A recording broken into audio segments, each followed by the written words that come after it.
everyone. Thank you for being here with me today. Namaste. We're going to start on standing, and I'd like you to invite you to stand tall and make sure to look down and see that your feet are hip-width apart and that your toes and the knees are facing straight forward. Most of us tend to stand with the toes out. See if you can bring the toes in so that they're looking straight ahead.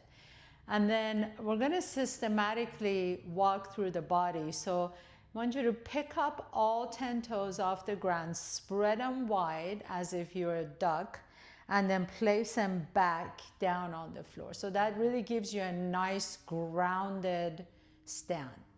And then notice four corners of your feet, each foot, excuse me.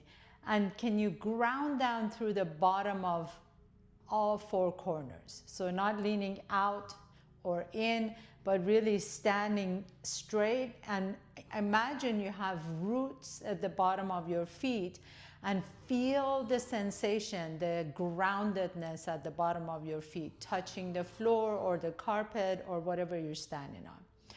From that point, see if you can lift the kneecaps up, and that allows you to engage the quadriceps, the thigh muscles. So really lifting them up, and then see if you notice you're sending your tailbone back. I'll turn around this way so you can see me. Instead of moving the tailbone back, can you elongate the tailbone down towards your heels? So you're not tucking the tail. We don't want to do this. But we want to have a natural curvature of the lower lumbar spine, and then the tailbone is just slightly going towards the heels. So no tucking and no sticking up. Okay, so find that happy medium in your tailbone.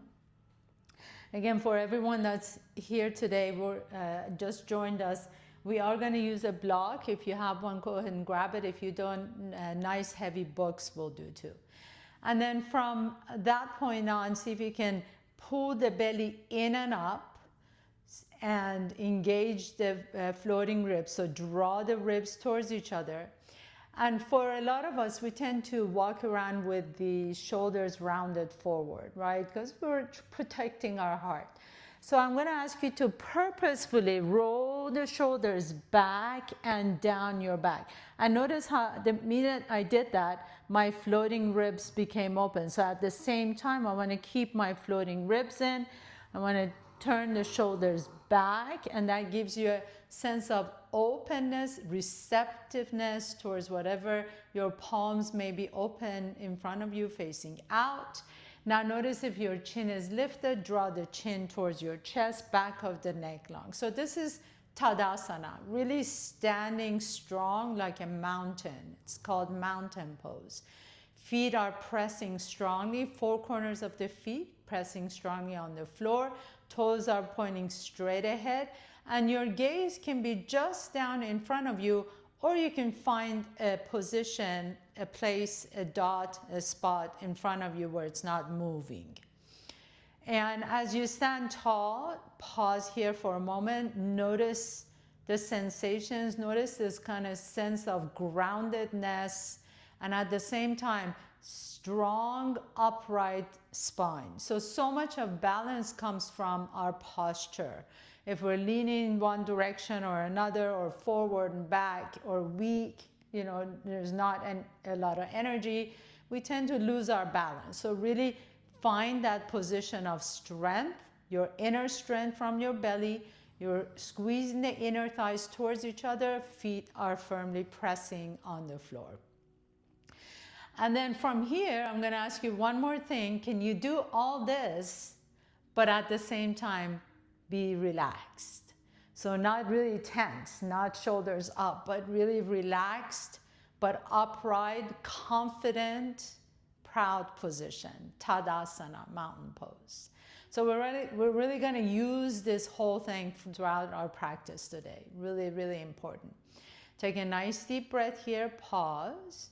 And then we're just going to shift our weight to the right foot, pick up that left foot off the ground, just a little bit, and then switch sides. So notice how you become imbalanced, right? So we kind of have to find balance in moments of imbalancing. and then shift it again, and shift it again. And then this time, as you shift your weight to the right, pick up the left foot, bring it forward, and you're just gonna cross it and then take it out. Now, if you find that you're already losing your balance, it's okay. Like I said, please take care of yourself, give yourself grace. You might need to go to a wall or have a chair next to you.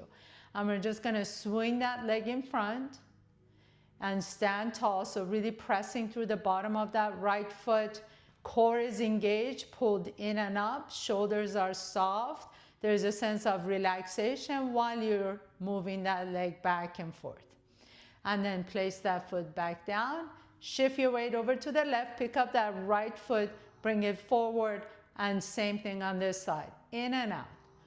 So no big deal here, we're just kind of experimenting with kind of getting out of balance so we can find our balance. Again, feel free to go to a wall if you need to. And then come back to the center. Now this is where we're gonna go to the block. If you have the block, please go ahead and grab it. We're gonna do the same thing standing on a block. So if this scares you, please go to a wall. If you want to challenge yourself, you can always go to a higher block, but I'm gonna start with a lower block. So I'm gonna step on top of the block, and then initially I'm just kind of trying to find my balance. And I notice that I'm leaning over to the right, so I'm gonna press that. I'm gonna bring that right hip in so my weight is equally distributed. Your hands can be on your hips. And then initially just bring that left foot up. So left foot is same level as the right foot.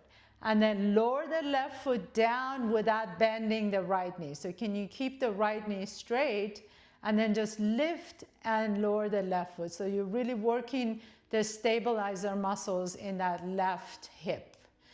And lift it up and lower. And notice how much core work you have to do. Inner thighs are squeezing towards each other. And a couple more. Good, nice job. And then just switch sides. So we're just going slowly side to side. Stepping on the block with your left foot. Notice that left foot wants to lean out. Bring that in. Lift that right leg up so it's parallel to the left. And then just lower the right hip down and then suck it in. Down and up and down and up. So we're really tapping into all the deep stabilizer muscles on both legs here. And a couple more, 3. And notice how one side is always easier than the other, right? So a little stronger on this side. And then come back to side A. So stepping on top of the block with your right foot. The same thing, except that this time you're gonna take that leg in front and then swing it side to side like a pendulum. Again, if this scares you or kind of makes you freak out a little bit, hand on the wall, a great option. And take it out and in and out, good. In, and now we're gonna stay on the same leg. Take the left leg back and then now just do circles with that leg. Again, if you need to go to the wall, please show the wall to yourself. Use all the props you have, or a chair can do too. And 3, 2, and 1. We're going to stay on the same side. Take that left leg back behind you, tap the toe, bend the right knee, and then press through the bottom of that right foot as you bring the left foot back in. And if you can do this, we're just going to do 10 of these. But if you want to make it a little bit more challenging, you can always bring that left knee to your chest. Your yogi's choice, your option. So either tap or bring the knee up. And that's 4,